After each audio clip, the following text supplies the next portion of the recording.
हरे Krishna. Shrimad Bhagavatam canto 3 chapter 7 Vidur द्वारा अन्य प्रश्न। श्री सुखदेव गोस्वामी ने कहा, हे राजन, जब महर्षि मैत्रेय इस प्रकार से बोल रहे थे तो द्वैपन्य व्यास ने कि विद्वान पुत्र विदुर ने यह प्रश्न पूछते हुए मधुर ढंग से एक अनुरोध व्यक्त किया। श्री विदुर ने कहा, हे महान ब्राह्मण, चूँकि पूर्ण पुरुषोत्तम भगवान संपूर्ण आध्यात्मिक समष्टि हैं और अविकारी हैं, तो फिर वे प्रकृति के भौतिक गुणों तथा उनके कार्यकलापों से किस तरह संबंधित हैं। यदि यह उनकी लीला है तो फिर अविकारी के कार्यकलाप किस तरह घटित होते हैं और प्रकृति के गुणों के बिना गुणों को किस तरह प्रदर्शित करते हैं। बालक अन्य बालकों के साथ या विविध क्रीड़ाओं में खेलने के लिए उत्सुक रहते हैं क्योंकि वे इच्छा द्वारा प्रोत्साहित किए जाते हैं, किंतु भगवान में ऐसी इच्छा की भी कोई संभावना नहीं होती क्योंकि वे आत्मतुष्ट हैं और सदैव हर वस्तु से विरक्त रहते हैं। भगवान ने प्रकृति के 3 गुणों की स्वरक्षित शक्ति द्वारा उस ब्रह्मांड की सृष्टि कराई। वे उसी के द्वारा सृष्टि का पालन करते हैं और उल्टे पुनः पुनः उसका विलय भी करते हैं। शुद्ध आत्मा विशुद्ध चेतना है और वह परिस्थितियों, काल, स्थितियों, स्वप्नों अथवा अन्य कारणों के भी कभी भी चेतना से बाहर नहीं होता, तो फिर वह अविद्या में लिप्त क्यों होता है। भगवान परमात्मा के रूप में हर जीव के हृदय में स्थित रहते हैं, तो फिर जीवों के कर्मों से दुर्भाग्य तथा कष्ट क्यों प्रतिफलित होता है। हे महान एवं विद्वान पुरुष, मेरा मन इस अज्ञान से के संकट द्वारा अत्यधिक मोहग्रस्त है, इसलिए मैं आपसे प्रार्थना करता हूँ कि आप इसको स्पष्ट करें। श्री सुखदेव गोस्वामी ने कहा, हे राजन, इस तरह जिज्ञासु विदुर द्वारा विशुद्ध किए गए मैत्रेय सर्वप्रथम आश्चर्यचकित प्रतीत हुए, किंतु इसके बाद उन्होंने बिना किसी हिचक के उन्हें उत्तर दिया क्योंकि वे पूर्ण रूपेण ईश भावना भावित थे।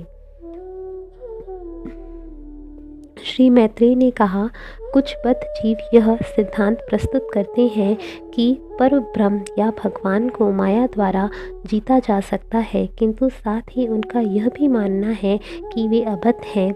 यह समस्त तर्क के विपरीत है। जीव अपनी आत्म पहचान के विषय में संकट में रहता है, उसके पास वास्तविक पृष्ठभूमि नहीं होती। ठीक उसी तरह जैसे स्वप्न देखने वाला व्यक्ति यह देखे कि उसका सिर काट लिया गया है।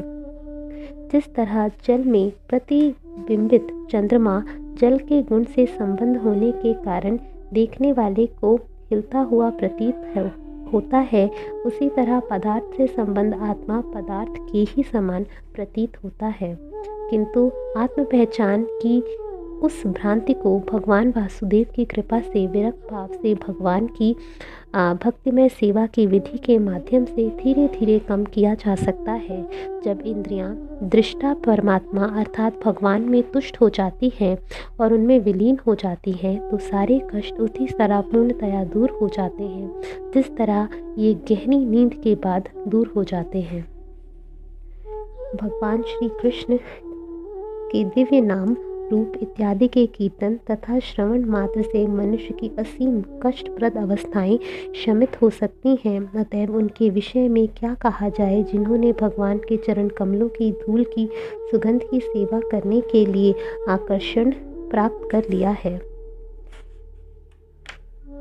विदुर ने कहा, हे शक्तिशाली मुनि, मेरे प्रभु, आपके विश्वसनीय शब्दों से पूर्ण पुरुषोत्तम भगवान तथा जीवों से संबंधित मेरे सारे संशय अब दूर हो गए हैं।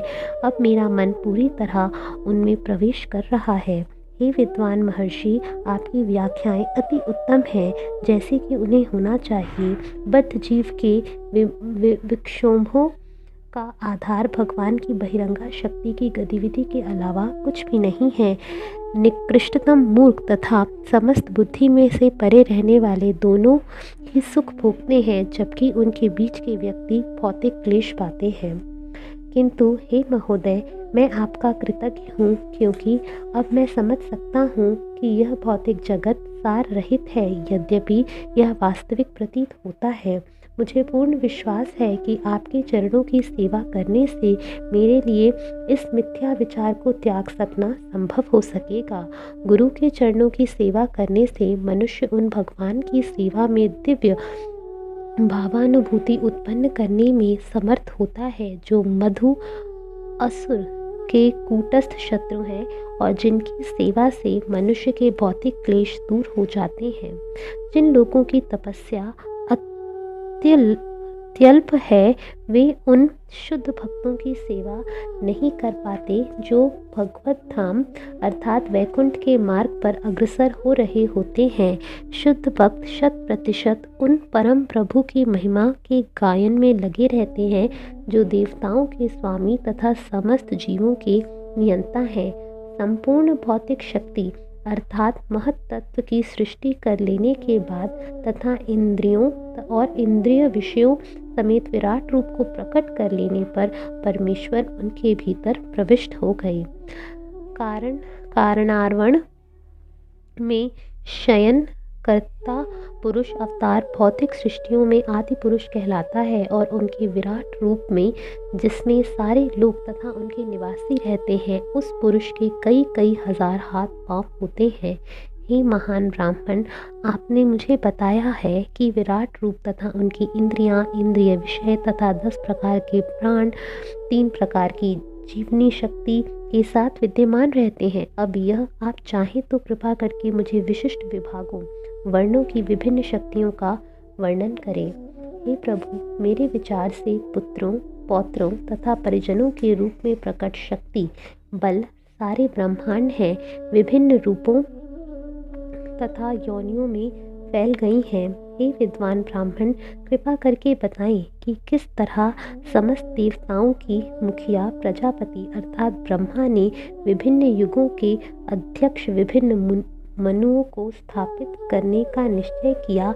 कृपा करके मनुओं का भी वर्णन करें तथा उन मनुओं की संतानों का भी वर्णन करें। हे मित्रा के पुत्र, कृपा करके इस बात का वर्णन करें कि किस तरह पृथ्वी के ऊपर के तथा उसके नीचे के लोक स्थित हैं और उनकी तथा पृथ्वी लोकों की प्रमाप का भी उल्लेख करें।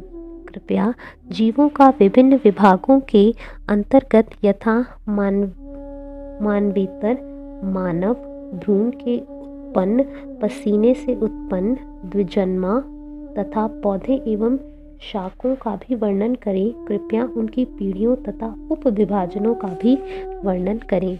कृपया प्रकृति के गुणावतारों ब्रह्मा, विष्णु और महेश्वर का भी वर्णन करें। कृपया पूर्ण पुरुषोत्तम भगवान के अवतार तथा उनके उदार कार्यकलापों का भी वर्णन करें।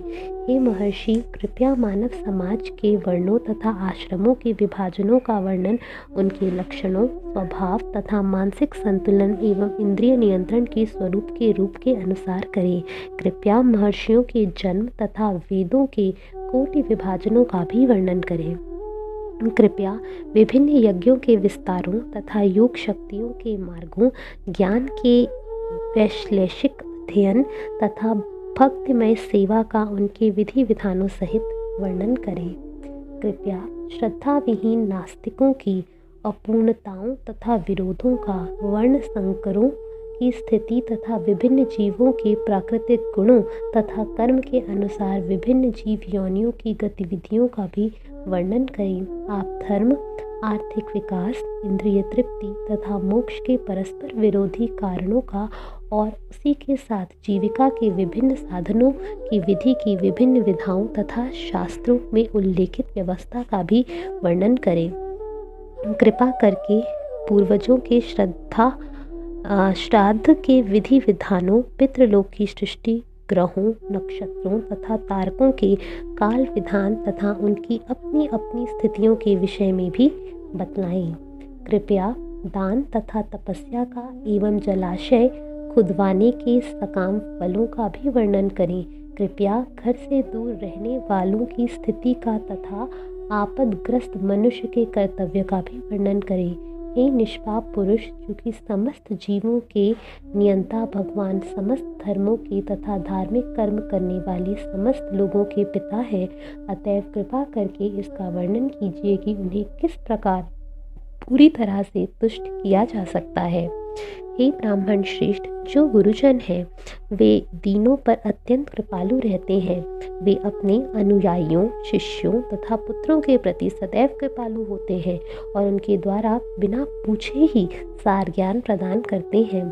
कृपया इसका वर्णन करें कि भौतिक प्रकृति के तत्वों का कितनी बार प्रलय होता है और इन प्रलयों में के बाद जब भगवान सोए रहते हैं उनकी सेवा करने के लिए कौन जीवित रहता है। जीवों तथा पूर्ण पुरुषोत्तम भगवान के विषय में क्या क्या सच्चाइयाँ हैं, उनके स्वरूप क्या क्या है, वेदों में ज्ञान के क्या विशिष्ट मूल्य हैं और गुरु तथा उसके शिष्यों की अनिवार्यताएं क्या हैं। भगवान के निःशुल्क भक्तों निष्कलुष भक्तों ने ऐसे ज्ञान के स्रोत का उल्लेख किया है। ऐसे भक्तों की सहायता के बिना कोई व्यक्ति भला किस तरह भक्ति और तथा वैराग्य के ज्ञान को प्राप्त कर सकता है। हे मुनि, मैंने आपके समक्ष इन सारे प्रश्नों को अर्थात पूर्ण पुरुषोत्तम भगवान हरि की लीलाओं को जानने के उद्देश्य से ही रखा है। आप सबों के मित्र हैं, अतएव कृपा करके उन सबों के लाभार्थ जिनकी दृष्टि नष्ट हो चुकी है उनका वर्णन करें। हे अनग, इन सारे प्रश्नों के आपके द्वारा दिए जाने वाले उत्तर समस्त भौतिक कष्टों से मुक्ति दिला सकेंगे। ऐसा दान समस्त वैदिक दानों, यज्ञों, तपस्याओं इत्यादि में बढ़कर है। श्री सुखदेव गोस्वामी ने कहा, इस तरह वे मुनियों में प्रधान जो भगवान विषयक कथाओं का वर्णन करने के लिए सदैव उत्साहित रहते हैं, विदुर द्वारा इस तरह प्रेरित किए जाने पर पुराणों के विवरणात्मक व्याख्या का बखान करने लगे।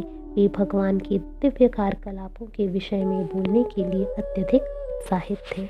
हरे कृष्णा।